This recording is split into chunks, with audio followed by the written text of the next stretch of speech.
Economics का कुछ important objective MCQ questions देखेंगे जो 2025 झारखंड बोर्ड के लिए इंपॉर्टेंट होगा। आइए देखते हैं हम लोग क्या क्या क्वेश्चंस बन सकता है और उस पे क्या आगे आप बना सकते हैं, उससे रिलेटेड अगर कुछ ऑब्जेक्टिव आता है तो आप उसको कैसे सॉल्व कीजिएगा। कुछ क्वेश्चंस है यहाँ पे हिंदी और इंग्लिश दोनों बच्चों के लिए प्रॉब्लम नहीं होने वाला है क्योंकि हिंदी का भी पीडीएफ बनाया गया है। अगर ये चीज नहीं दिख रहा होगा, अच्छे से क्लियर नहीं होगा तो इसका पीडीएफ भी आपको सेंड किया जाएगा। पहले यहाँ पे कुछ क्वेश्चंस बना रहे हैं, आप देखिए उसको। जो ऑप्शन है जीडीपी की गणना में किस विधि में अंतिम वस्तुओं के मौद्रिक मूल्य को शामिल किया जाता है। इंग्लिश वाला जो ऑप्शन दिया हुआ है which method of calculating GDP includes the monetary values of final goods. वस्तु विनिमय जब करते थे, हिंदी में हम लोग वस्तु विनिमय बोलते हैं बार्टर सिस्टम को। हिंदी में ऑप्शन क्वेश्चन क्या लिखा हुआ है, वस्तु विनिमय प्रणाली में एक दोस्त निम्न में से कौन सा है, कौन सा दोस्त है। एसएलआर और सीआरआर ये जो डिसाइड होता है ये आरबीआई करता है। आरबीआई करता है क्या, जो भी जितना भी कमर्शियल बैंक को मॉनिटरिंग करता है ना, तो उसमें से कुछ एक होता है cash reserve ratio. Which of the following products has been excluded from GST in India? ये जीएसटी पे क्वेश्चन आया हुआ है। जीएसटी का फुल फॉर्म पूछ सकता है, लास्ट वीडियो में बताया है, फुल फॉर्म भी पूछा जा सकता है। तो जीएसटी का अर्थव्यवस्था, तो समाजवादी अर्थव्यवस्था हो गया, एक मिश्रित अर्थव्यवस्था हो गया, इनमें से कोई नहीं हो गया। तो समाजवादी अर्थव्यवस्था क्या होता है ना, जैसे आप भारत, जैसे देखिए भारत एक सोशलिस्ट कंट्री है, समाजवादी देश है। इसमें क्या होता है ना कि अगर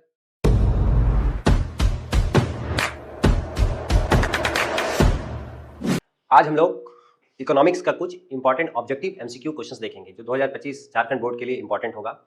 आइए देखते हैं हम लोग क्या क्या क्वेश्चंस बन सकता है और उस पर क्या आगे आप बना सकते हैं, उससे रिलेटेड अगर कुछ ऑब्जेक्टिव आता है तो आप उसको कैसे सॉल्व कीजिएगा। कुछ क्वेश्चंस है उसको देखते हैं। फर्स्ट क्वेश्चन दिख रहा है यहाँ पे, when marginal cost is higher than the average cost then. चार ऑप्शन दिया हुआ है यहाँ पे। हिंदी और इंग्लिश दोनों बच्चों के लिए प्रॉब्लम नहीं होने वाला है क्योंकि हिंदी का भी पीडीएफ बनाया गया है। अगर ये चीज नहीं दिख रहा होगा, अच्छे से क्लियर नहीं होगा, तो इसका पीडीएफ भी आपको सेंड किया जाएगा। पहले यहाँ पे कुछ क्वेश्चंस बना रहे हैं, आप देखिए उसको। क्या पूछा जा रहा है, when the marginal cost is higher than the average cost. इसमें ऑप्शन दिया है एवरेज कॉस्ट डिक्रीजेस, दूसरा ऑप्शन दिया है मार्जिनल कॉस्ट डिक्रीजेस, तीसरा ऑप्शन दिया average cost increases, average cost is minimal दे रहा है। इसके बाद और हिंदी वाला जो ऑप्शन दिया हुआ है इसमें बोला गया है जब सीमांत लागत और औसत लागत से अधिक होती है तब औसत लागत घटती है, सीमांत लागत घटती है, औसत लागत बढ़ती है, औसत लागत न्यूनतम होती है। तो इसका जो ऑप्शन हो जाएगा इसमें ऑप्शन नंबर सी हो जाएगा, औसत लागत बढ़ती है, और इसमें हो जाएगा average cost increases. Average cost क्या होगा, इंक्रीज होगा। कब, when the marginal cost is higher than the average cost then average cost is increases. जब सीमांत लागत औसत लागत से अधिक होती है तब औसत लागत बढ़ती है। नेक्स्ट क्वेश्चन हम लोग देखते हैं। ये क्वेश्चन है, which of the following variables is related to a certain point of time. Which of the following variables is related to the certain point of time? Option दिया है कमोडिटी, दूसरा दिया है फ्लो, तीसरा दिया है स्टॉक्स, लास्ट में दिया है नन ऑफ दीज। इसमें हिंदी का ऑप्शन क्या दिया है, क्वेश्चन है निम्नलिखित में किस चर का संबंध समय के एक निश्चित बिंदु से होता है। तो इसमें एक डेफिनेट इंटरवल टाइम का बात कर रहा है। तो पहला दिया हुआ है इसमें कमोडिटी, जिसको बोलते हैं हिंदी में वस्तु, दूसरा दिया है फ्लो प्रवाह, तीसरा दिया है स्टॉक्स, स्टॉक हो गया, नन ऑफ दीज है। तो इसका ऑप्शन हो जाएगा स्टॉक। स्टॉक्स क्या होता है, ये एक डेफिनेट टाइम के लिए होता है, पॉइंट ऑफ टाइम का बात कर रहे हैं यहाँ पे, तो ये डेफिनेट टाइम के लिए स्टॉक होता है। इधर आते हैं नेक्स्ट क्वेश्चन पे, who among the following is macro economic agent. इसमें से मैक्रो इकोनॉमिक, आप दो इकोनॉमिक पढ़े हो, माइक्रो और मैक्रो पढ़े होंगे, व्यष्टि और समष्टि अर्थशास्त्र पढ़े होंगे। इसमें आप देखे होंगे कि पूछा जा रहा है कि who among the following is macro economic agent. पहला दिया है कंज्यूमर, जिसको आप बोलते हैं एक उपभोक्ता, अब प्रोड्यूसर एक उत्पादक, जो कोई भी चीज को बना के प्रोड्यूस करता है उत्पादक, तीसरा है एक दुकानदार शॉपकीपर, लास्ट में दिया हुआ है एक बैंक। तो इसमें मैक्रो इकोनॉमिक में जो मेन एजेंट होता है ना वो बैंक होता है। लोन देना इंटरेस्ट कम रेट पे, ज्यादा रेट पे। तो ये मेन एजेंट का काम जो करता है वो हमारा बैंक करता है, वो कमर्शियल बैंक करता है। और फिर आरबीआई भी करता है, लेकिन आरबीआई बिजनेस लोन सबको नहीं दे रहा है, यहाँ पे कमर्शियल लोन के थ्रू जो बिजनेस आता है। तो एजेंट का काम हम लोग का कौन कर रहा है, बैंक कर रहा है। तो ऑप्शन क्या हो जाएगा इसका, डी, बैंक। नेक्स्ट क्वेश्चन है इसका, Which of the following books is authored by J.M. Keynes? J.M. Keynes के द्वारा कौन सा बुक लिखा गया है, निम्नलिखित में से किस पुस्तक के लेखक J.M. Keynes है। इसमें से चार ऑप्शन दिया है, wealth of nation, Hindi option economics, तीसरा ऑप्शन दिया है प्रिंसिपल ऑफ इकोनॉमिक्स, ऑप्शन है हिंदी में प्रिंसिपल ऑफ इकोनॉमिक्स, और नेक्स्ट दिया है the general theory of the employment, interest and money. तो J.M. Keynes के द्वारा जो बुक लिखा गया है, जो ऑथर है वो ये बुक लिखा गया है, general theory of employment, interest and money. Hindi option है the general theory of employment, interest and money. तो ये बुक लिखा गया है J.M. Keynes के द्वारा। नेक्स्ट क्वेश्चन देखते हैं और क्या है इसमें। इसमें पूछा जा रहा है which method of calculating included the monetary value of final goods. Final goods में जो जीडीपी कैलकुलेट करते हैं तो उसमें कौन सा मेथड यूज किया जाता है, उसमें क्या क्या चीज आता है वो पूछा जा रहा है। विच मेथड, कौन सा मेथड यूज किया जा रहा है, which method of calculating GDP included the monetary values of final goods. GDP के गणना में, हिंदी का जो ऑप्शन है, जीडीपी की गणना में किस विधि में अंतिम वस्तुओं के मौद्रिक मूल्य को शामिल किया जाता है। इंग्लिश वाला जो ऑप्शन दिया हुआ है, which method of calculating GDP includes the monetary values of final goods. तो इसका ऑप्शन क्या हो जाएगा आपके पास, इनकम मेथड का यूज करते हैं। आप पढ़े भी होंगे, जब आप जीडीपी कैलकुलेशन पढ़े होंगे तो उसमें लिखा होगा इनकम मेथड। हिंदी में क्या हो जाएगा, आई विधि। इनकम को हिंदी में आई बोलते हैं, तो ये आई विधि हो जाएगा, मेथड मतलब विधि। नेक्स्ट क्वेश्चन इसमें है, which of the following is defect of barter system. Defect मतलब क्या दोष है? बार्टर सिस्टम मतलब वस्तु विनिमय जब करते थे, हिंदी में हम लोग वस्तु विनिमय बोलते हैं बार्टर सिस्टम को। हिंदी में ऑप्शन क्वेश्चन क्या लिखा हुआ है? वस्तु विनिमय प्रणाली में एक दोष निम्न में से कौन सा है? कौन सा दोष है, कौन सा दोष है, डिफेक्ट है, वो पूछा जा रहा है। बार्टर सिस्टम में क्या प्रॉब्लम्स आते हैं, बेसिकली प्रॉब्लम्स के बारे में बात कर रहा है। अब पहला ऑप्शन दिया हुआ है lack of value of accumulation, lack of double coincidence of wants, problems of value of measurement. इसमें से इंग्लिश वाला ऑप्शन देखिए तो तीनों ऑप्शन इसमें से आता है, तो ऑल ऑफ दीज हो जाएगा। हिंदी में ऑप्शन देखिएगा तो मूल्य संचय का अभाव, आवश्यकता के दोहरे संयोग का अभाव। लास्ट वीडियो में भी ये बताया गया था कि कोई भी ऑब्जेक्ट को आप जब किसी बार्टर सिस्टम में दे रहे हैं तो उस टाइम में उसको वो जरूरत होगा कि नहीं होगा, तो यही बोल रहा है आवश्यकता के दोहरे संयोग का अभाव। जरूरी नहीं है कि सामने वालों को भी वो चीज चाहिए उस टाइम में, अगर आपको कुछ बार्टर सिस्टम से लेना है। तीसरा ऑप्शन दिया मूल्यमापन की समस्या, तो मूल्यमापन की समस्या तो होगा ही। अगर आप किसी को किसी ऑब्जेक्ट के बदले में दे रहे हैं तो एक का कॉस्ट ज्यादा हो सकता है, एक का कॉस्ट कम हो सकता है, या फिर एक का क्वांटिटी ज्यादा हो सकता है, एक का कम क्वांटिटी में इक्वल हो सकता है, ऐसा तो हो सकता है। तो ये ऑप्शन क्या हो जाएगा? ऑल ऑफ दीज, तो ऑल ऑफ दीज हो जाएगा इसका ऑप्शन। नेक्स्ट क्वेश्चन देखते हैं, विच of the following is not function of commercial bank. Commercial bank option Hindi में दिया है व्यावसायिक बैंक का एक कार्य निम्नलिखित में से कौन सा नहीं है? कौन सा काम व्यावसायिक बैंक नहीं करता है? कॉमर्शियल बैंक मतलब आरबीआई जिसको मॉनिटर कर रहा है वो हम लोग का कॉमर्शियल बैंक आ रहा है, व्यावसायिक बैंक आ रहा है। कॉमर्शियल बैंक क्या काम नहीं करता है? व्यावसायिक बैंक का क्या काम नहीं है? पहले कॉमर्शियल बैंक का इंग्लिश वाला ऑप्शन देखते हैं। Issue of credit, accepting deposits in saving bank accounts, bank of government, opening of fixed deposit account. इसमें से कौन सा काम नहीं होगा? तो क्रेडिट इशू कर रहा है, मतलब पैसा तो देता है, लोन देता है, तो क्रेडिट इशू कर रहा है। सेकंड ऑप्शन क्या दे रहा है? Accepting deposits in saving bank account, ये भी काम कर रहा है। कॉमर्शियल बैंक काम करता है, अगर आप पैसा लेके जाइएगा तो डिपॉजिट भी करेगा, अकाउंट भी अपने अकाउंट में एक्सेप्ट करेगा वो। उसके बाद थर्ड ऑप्शन क्या है? बैंक ऑफ गवर्नमेंट, गवर्नमेंट का बैंक ये नहीं होता है। तीसरा ऑप्शन जो दिख रहा है गवर्नमेंट का बैंक नहीं होता। लास्ट ऑप्शन भी पढ़ते हैं, opening of fixed deposit account, तो फिक्स्ड डिपॉजिट अकाउंट तो आप खोलते हैं वो कमर्शियल बैंक में ही खोलते हैं। हिंदी में ऑप्शन भी देख लेते हैं इसका, व्यावसायिक बैंक का एक कार्य निम्नलिखित में से कौन सा नहीं है? तो पहला बोला है ऋण निर्गमन, इसका मतलब है पैसा जो बैंक लोन देती है उसी को बोला जाता है ऋण निर्गमन, इशू ऑफ क्रेडिट, यही था। सेकंड ऑप्शन दिख रहा है बचत बैंक खाता में जमा स्वीकार करना, कभी सेविंग अकाउंट बैंक में जो खुलता है उसमें पैसा आप डिपॉजिट करते हैं तो वो एक्सेप्ट करता है, आप पैसा रखिए उस पर आपको इंटरेस्ट दिया जाएगा। इसके बाद तीसरा ऑप्शन है सरकार का बैंक, जो कि तीसरा ऑप्शन है लास्ट में दिया हुआ है सावधि जमा खाता खोलना, ये बोल रहा है कि फिक्स डिपॉजिट का जो अकाउंट है उसको खोलना। तो ये सब तीनों काम होता है, सिर्फ बैंक ऑफ गवर्नमेंट जो ऑप्शन दिख रहा है ये ऑप्शन नहीं होगा, क्योंकि इस बैंक ऑफ बैंक किसको बोला जाता है या गवर्नमेंट का बैंक किसको बोला जाता है? सेंट्रल गवर्नमेंट या केंद्र सरकार का जो बैंक होता है वो आरबीआई होता है, ना कि कमर्शियल बैंक। तो ऑप्शन नंबर सी जो होगा वो नहीं होगा। इसके बाद इधर आते हैं, क्वेश्चन में क्या दिख रहा है?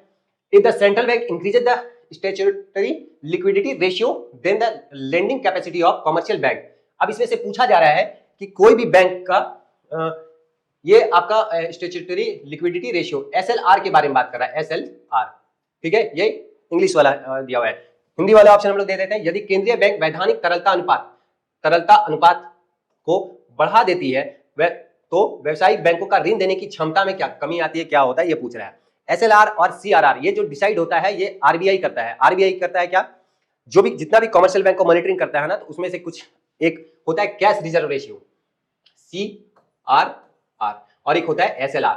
तो ये लगभग 4 से 5% के आसपास रखता है। जो बैंक, अगर मान के एग्जांपल के लिए समझिए, अगर एसबीआई कोई बैंक है, एसबीआई बैंक को अगर 100 रुपया अगर एसबीआई के पास पैसा आता है तो उसको क्या करना पड़ेगा? 4% के आसपास सीआरआर के फॉर्म में रिजर्व रखना पड़ेगा, और ये लगभग अप्रॉक्स होता है, ये कैश के रूप में, कैश के फॉर्म में रखना पड़ेगा 4% के आसपास 100 में, और यही 100 में आपको लगभग 22% के आसपास रखना पड़ेगा।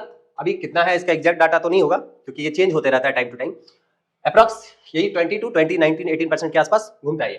तो एसएलआर क्या होता है कि ये भी क्या होता है, आरबीआई के पास आपको रखना पड़ेगा, या तो आप इसको बहुत सारा फॉर्मेट में रख सकते हैं, गवर्नमेंट सिक्योरिटी होता है और गवर्नमेंट का कुछ पेपर दे के रख सकते हैं, कैश में नहीं रखना है, इसीलिए इसको बोला क्या जा रहा है?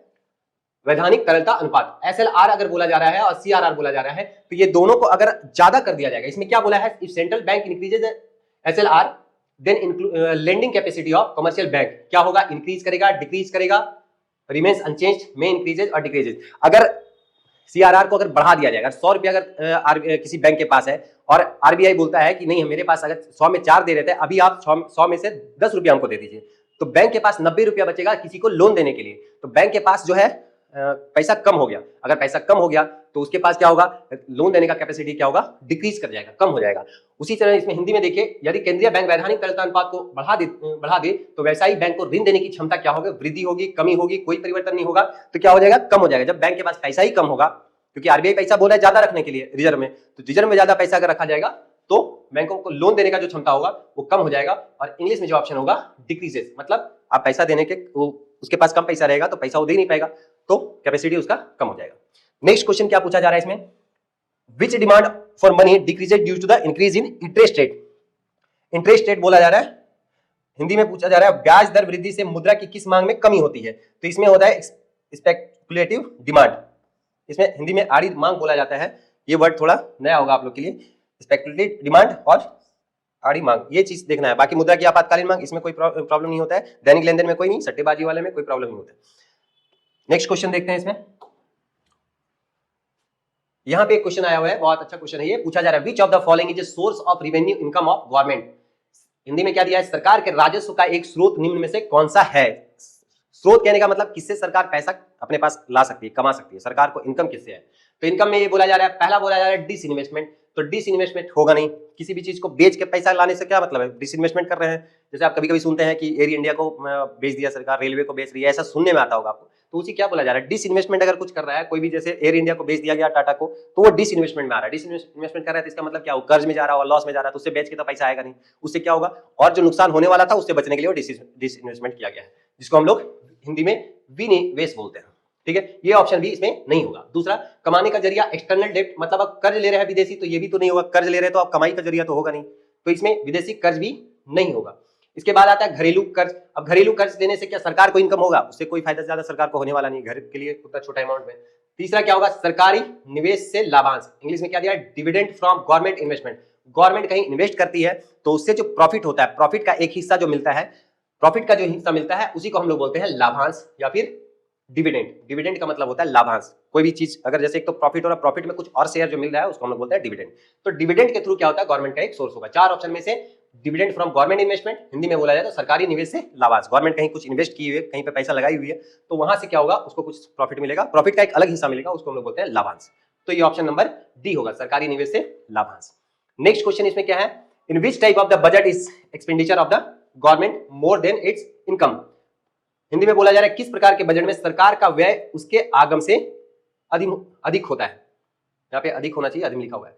In which types of budget is the expenditure of the government more than its income, किसमें होता है, बोला जा रहा है कि इनकम से ज्यादा एक्सपेंडिचर होता है, तो किस टाइप में होता है, तो डेफिसिट बजट में होता है। डेफिसिट बजट में क्या होता है, जितना गवर्नमेंट का इनकम नहीं है उससे ज्यादा एक्सपेंडिचर होता है, उसी को हम लोग बोलते हैं घाटे का बजट। घाटे का बजट आप पढ़े होंगे, जिसको हिंदी में बोला जाता है घाटे का बजट। घाटे का बजट हो गया एक सरप्लस बजट, एक संतुलित बजट होता है, एक अधिशेष बजट।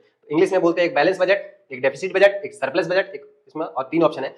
संतुलित बजट हिंदी में बोलते हैं, घाटे का बजट डेफिसिट बजट को बोलते हैं, और अधिशेष बजट बोलते हैं हम लोग सरप्लस बजट को, जिसमें एक्सपेंडिचर कम होता है और इनकम ज्यादा होता है। बैलेंस बजट में दोनों इक्वल क्या कोई होता है, balance budget, deficit budget, surplus budget और अधिशेष बजट। तो यहां पे पूछा क्या जा रहा था, in which type of the budget is the expenditure of the government more than its income, income से ज्यादा। दूसरा हिंदी वाला ऑप्शन, किस प्रकार के बजट में सरकार का व्यय उसके आगम से अधिक होता है, अधिक किसमें होता है, तो घाटे का बजट में अधिक होता है। नेक्स्ट क्वेश्चन देखते हैं, यहां पे पूछा जा रहा है which of the following products has been excluded from GST in India. ये जीएसटी पे क्वेश्चन आया हुआ है। जीएसटी का फुल फॉर्म पूछ सकता है, लास्ट वीडियो में बताया है, फुल फॉर्म भी पूछा जा सकता है। तो जीएसटी का फुल फॉर्म, कब जीएसटी लागू हुआ था, इंप्लीमेंट हुआ था, ये भी क्वेश्चन आता है। इसमें हिंदी मीडियम के लिए जो स्टूडेंट होंगे उनके लिए ऑप्शन पढ़ रहे हैं, भारत में निम्नलिखित में से किस उत्पाद को जीएसटी से बाहर रखा गया है, किस उत्पाद को जीएसटी से बाहर रखा गया है। तो सबसे पहले यहाँ पे आप देखिए, जीएसटी से जो बाहर है ना, वो अगर आप किसी भी चीज पे आप देखिए, जैसे जीएसटी पे यहाँ पे ऑप्शन क्या दिया है, तंबाकू उत्पाद पे दिया है, टोबैको प्रोडक्ट्स में दिया है, स्टेशनरी दिया है, लिखने वाला सामग्री। तो अगर आप पेन खरीदने जा रहे हैं, सिंपल सा बात, अगर पेन खरीदने जा रहे हैं तो उसमें बोलेंगे जीएसटी लगता है, बुक खरीदते हैं तो जीएसटी लगता है, कोई सामान खरीद रहे हैं तो उस पर जीएसटी लग रहा है, आभूषण पे जीएसटी लग रहा है। दो चीज पे भारत में जीएसटी नहीं लगता है, एक होता है वाइन लिकर, शराब पे जीएसटी नहीं लगता है, उस पर वैट लगता है, स्टेट गवर्नमेंट वैट लगाती है उस पर।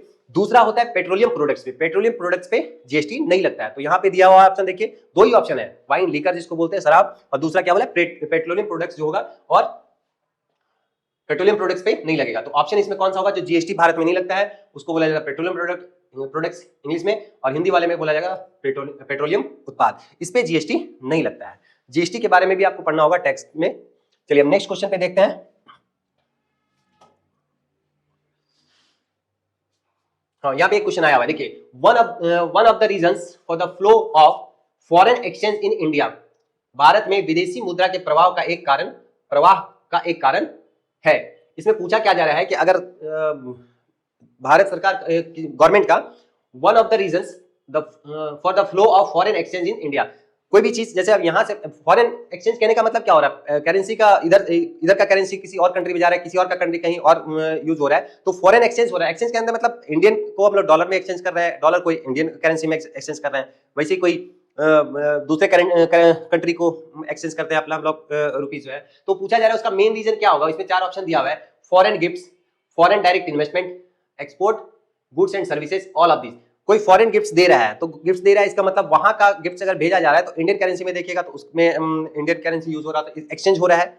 दूसरा क्या बोला, एफडीआई, फॉरेन डायरेक्ट इन्वेस्टमेंट, अगर बाहर से कोई कंपनी यहाँ आके इन्वेस्ट कर रही है, एफडीआई जो आ रहा है, फॉरेन डायरेक्ट इन्वेस्टमेंट, जिसको हम लोग बोलते हैं विदेशी, पहले तो विदेशी उपहार हो गया हिंदी में, दूसरा बोला है विदेशी प्रत्यक्ष निवेश। तो बाहर से कोई भी यहाँ पे इन्वेस्टमेंट आ रहा है उसको हम लोग बोलते हैं एफडीआई में एफडीआई इन्वेस्टमेंट हो रहा है। तीसरा क्या ऑप्शन दे रहा है, वस्तु एवं सेवाओं का निर्यात, export of goods and services, कोई भी सामान यहाँ से बाहर जा रहा है, भारत से भारत में आ रहा है, तो एक्सपोर्ट इंपोर्ट हो रहा है, तो करेंसी का एक्सचेंज तो होगा ही। तो flow of reasons for flow of the foreign exchange in India, तो ये रीजन में इसमें तीनों ऑप्शन होगा। विदेशी उपहार, अगर फॉरेन से कुछ गिफ्ट आ रहा है तो भी चलेगा, विदेशी प्रत्यक्ष निवेश, फॉरेन डायरेक्ट इन्वेस्टमेंट एफडीआई जिसको बोलते हैं, export of goods and services, अगर हम लोग कोई सर्विस प्रोवाइड कर रहे हैं किसी और कंट्री में तो भी एक एक्सचेंज का मीडियम होगा विदेशी मुद्रा का प्रवाह का, भारत का मुद्रा या बाहर का मुद्रा यहाँ पे आएगा। तो उसी को इसमें से ऑप्शन हो जाएगा ऑल ऑफ दिस, इसमें इनमें से सभी हिंदी ऑप्शन। नेक्स्ट क्वेश्चन क्या बोला जा रहा है, in which type of budget is expenditure of the government more than its income. ये क्वेश्चन तो अभी हो गया है, ये क्वेश्चन हो गया डेफिसिट घाटे का बजट, अभी हम लोग किए थे, हो गया था। नेक्स्ट क्वेश्चन देखते हैं, विच रिपीट हो गया question, which of the following products has been excluded from GST in India, ये भी हो गया था, पेट्रोलियम प्रोडक्ट रिपीटेड क्वेश्चन है। नेक्स्ट क्वेश्चन इधर आते हैं, one of the reason for exchange, हाँ ये क्वेश्चन रिपीट हो रहा है क्योंकि ये पीवाई का कुछ क्वेश्चन उठाया गया तो क्वेश्चन रिपीट हो जा रहा है, आप इसको एक बार देख लीजिएगा, पहले भी आप कर चुके हैं इस क्वेश्चन को, तो ये क्वेश्चन अभी किए हुए थे वहां पे, सेम क्वेश्चन है। यहाँ पे एक क्वेश्चन ये पूछा जा रहा है, which of the following is an example of indirect taxes, इसमें से हिंदी वाला ऑप्शन नहीं दिया हुआ है, हिंदी का ऑप्शन में पढ़ दे रहे हैं, इसमें इनमें से कौन सा अप्रत्यक्ष कर का उदाहरण है, ये पूछ रहा है। Which of the following N example of indirect tax, प्रत्यक्ष कर का नहीं पूछ रहा है, इनडायरेक्ट टैक्स मतलब अप्रत्यक्ष कर, मतलब सीधा सरकार के पास नहीं पहुंचता है, तो ऐसा कौन सा है। तो इसमें देखिए, एक होता है सेल्स टैक्स, सेल्स टैक्स कब लेता है, जब इस ऑप्शन सही नहीं है, ऑप्शन अभी बताएंगे। सेल्स टैक्स कब होता है, जब आप कोई भी चीज गवर्नमेंट बेच रही है, जैसे पेट्रोल आ रहा है भारत में, उसके बाद प्रोडक्शन हो रहा है, प्रोडक्शन के बाद स्टेट पे जा रहा है, तो उसमें वैट लगा रही है, तो वैट हो गया या सेल्स टैक्स हो गया, तो ये गवर्नमेंट लगा रही है, ये इनडायरेक्ट टैक्स में नहीं आएगा। इसके बाद क्या बोला है, इनडायरेक्ट टैक्स में यहां पे आ गया। नेक्स्ट है एक्साइज ड्यूटी, एक्साइज ड्यूटी अगर कंट्री पे कोई प्रोडक्शन हो रहा है, कंट्री पे अगर कोई भारत में कोई चीज बना रहा है तो उसमें हम लोग बोलते हैं एक्साइज ड्यूटी। एक्साइज ड्यूटी लगेगा भारत में जब आप कोई भी चीज का प्रोडक्शन कर रहे हैं। इनकम टैक्स है, आपके इनकम पे लगेगा, तो यहाँ पे ऑप्शन जो होना चाहिए बी और सी ऑप्शन, यहाँ पे सेल्स टैक्स ही होना चाहिए जो इनडायरेक्ट टैक्स का एग्जांपल होगा। एक्साइज ड्यूटी जो होगा डायरेक्ट टैक्स होगा, इनकम टैक्स भी डायरेक्ट टैक्स होगा।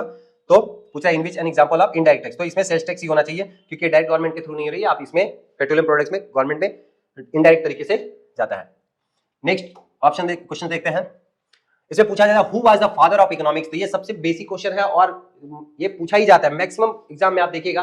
अब जिस सब्जेक्ट का एग्जाम है उसका फादर का नाम तो पूछा ही जाएगा। हिस्ट्री का एग्जाम होगा तो हिस्ट्री का पूछा, मैथ्स का तो मैथ्स में पूछा जा सकता है, लेकिन यहाँ पे क्या पूछा जा रहा है, who was the father of economics. Maths का एग्जाम में यहाँ नहीं पूछा जाएगा, कभी इंटरव्यू ये समय कहीं भी कोई जाता है तो वहां पे पूछ दिया जाता है कुछ। तो who was the father of economics, यहाँ पे क्या बोला जाएगा, ऑप्शन क्या है, एडम स्मिथ। बेसिक सा क्वेश्चन है, ज्यादा टफ है नहीं, याद रखना है इसको। अर्थशास्त्र के जनक कौन थे, तो एडम स्मिथ। हिंदी में पूछा जाएगा, इंग्लिश में भी समझिए इसको। According to home economics is an science of welfare. Welfare इसमें बोला जा रहा है किसके अनुसार अर्थशास्त्र मानव कल्याण का विज्ञान है। ये क्वेश्चन भी आता है, स्टेटमेंट वाइज क्वेश्चन ऑब्जेक्टिव बनाया जाता है। जब ऑब्जेक्टिव क्वेश्चन पूछा जाएगा तो पूछा जाएगा कि किस अर्थशास्त्री, कौन सा इकोनॉमिक्स जो होगा जो ये लाइन बोला है, तो इसमें कौन बोला गया है, इसमें ऑप्शन नंबर होगा मार्शल। इन्हीं का स्टेटमेंट है, according to home economics is an science of human welfare. किसके अनुसार अर्थशास्त्र मानव कल्याण का विज्ञान है, तो मार्शल के अनुसार है। ये आपको याद रखना है। नेक्स्ट क्वेश्चन देखिए, विच of the following is not factor of production. Option में हिंदी ऑप्शन देखिए, निम्नलिखित में कौन उत्पत्ति का साधन नहीं है। उत्पत्ति का साधन मतलब आप कोई भी चीज प्रोडक्शन कर रहे हैं, बना रहे हैं, आप थोड़ा समझिए। अगर कोई भी चीज का प्रोडक्शन कर रहे हैं तो आपको क्या क्या चीज चाहिए, पहले तो आपको जगह चाहिए जिसको हम लोग ये भूमि बोल रहे हैं, लैंड। दूसरा आपको उसमें काम करने वाला इंसान चाहिए, मजदूर चाहिए, लेबर चाहिए। तो लैंड भी होगा, हिंदी में भूमि, लेबर श्रम, जिसको मजदूर कोई काम करने वाला वर्कर तो चाहिए आपको, कोई भी चीज का प्रोडक्शन करना है। और सबसे मेन चीज है कैपिटल, पूंजी जिसको बोलते हैं। अगर पूंजी नहीं रहेगा तो आप कोई भी चीज का प्रोडक्शन नहीं कर सकते। इसमें एक ही ऑप्शन है जो है कि मुद्रा, ये करेंसी का बात कर रहा है, ये ऑप्शन नहीं होगा। तो इसमें पूछा जा रहा है निम्नलिखित में कौन सा उत्पत्ति का साधन नहीं है, which of the following is not factor of production. Production का क्या क्या इसमें फैक्टर होगा, लैंड हो सकता है, लेबर हो सकता है और कैपिटल हो सकता है, तो मुद्रा इसमें नहीं इंक्लूड होगा। नेक्स्ट क्वेश्चन है यहाँ पे, विच of the following which is a central problem of economic. Economic में पूछा जा रहा है, इसमें हिंदी का ऑप्शन नहीं दिया है, पूछा जा रहा है आर्थिक क्रिया में कौन सा सेंट्रल प्रॉब्लम, मेजर प्रॉब्लम्स क्या क्या आ सकते हैं। अगर कोई भी चीज आप इकोनॉमी से रिलेटेड कर रहे हैं, आर्थिक दृष्टिकोण से कर रहे हैं, तो कौन सा प्रॉब्लम मेजर होगा। तो इसमें ऑप्शन दिया हुआ है एलोकेशन ऑफ रिसोर्सेज, आपको रिसोर्सेज खोजना ये प्रॉब्लम हो सकता है, और ऑप्टिमम यूटिलाइजेशन ऑफ रिसोर्सेज, ज्यादा से ज्यादा यूज करना है रिसोर्सेज का, उसका प्रॉब्लम हो सकता है। इकोनॉमिक डेवलपमेंट को लेके प्रॉब्लम हो सकता है। तो इसमें ऑल ऑफ दीज हो सकता है, सारे के सारे ऑप्शन सही है, ये सब मेजर प्रॉब्लम होता है। तो ये पूछा जाता है, इसमें कुछ हिंदी का ऑप्शन नहीं दिया है, आप थोड़ा बहुत इंग्लिश का वर्ड जान सकते हैं।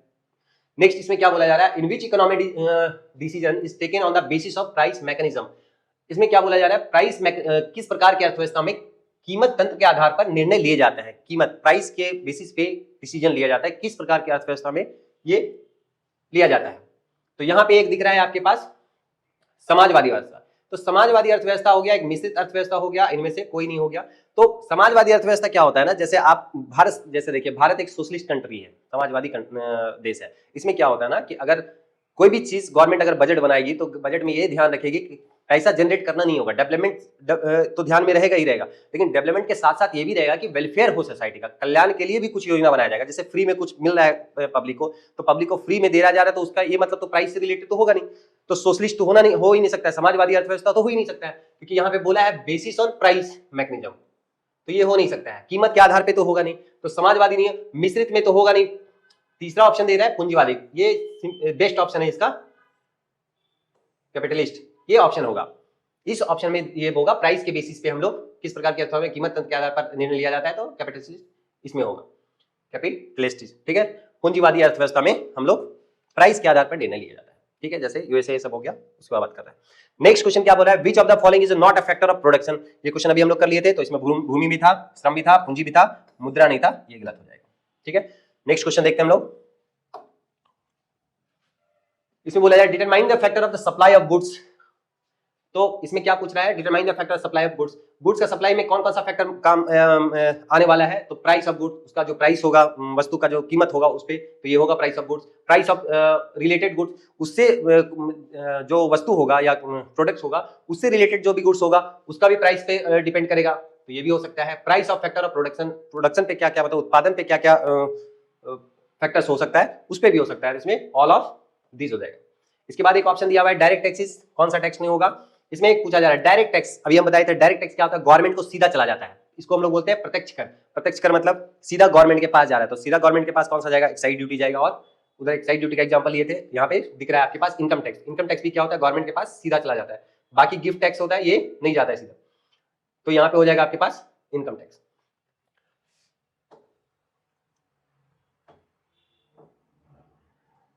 ठीक है, यहां तक ये ऑब्जेक्टिव क्वेश्चन था, इकोनॉमिक्स में अच्छे क्वेश्चन थे, आप इसको कर लीजिए, इसका पीडीएफ लिंक पे डाल दिया जाएगा और पढ़िए। आप लास्ट वीडियो में जो 5 मार्क्स का क्वेश्चन बताया गया था उसी से ये ऑब्जेक्टिव बन सकता है। अगर आप इस चीज को देखिएगा, जैसे आप सेंट्रल बैंक का फंक्शन पढ़िएगा तो इससे बहुत सारा ऑब्जेक्टिव बन सकता है। अगर आप इनकम टैक्स या फिर कर से रिलेटेड पढ़िएगा क्वेश्चन, तो आप यहाँ पे टैक्स से रिलेटेड कर जो दिया जा रहा है उससे क्वेश्चंस बना सकते हैं।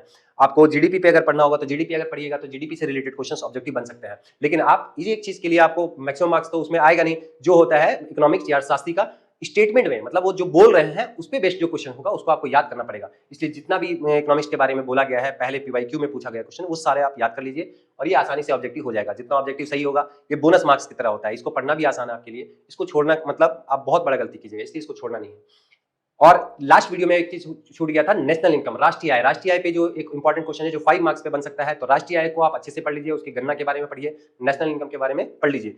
जीडीपी जीएनपी जब आप पढ़िएगा तो उसको पढ़ना ही पड़ेगा, उसको पढ़ लीजिए, राष्ट्रीय आय से 5 मार्क्स का क्वेश्चन आता है।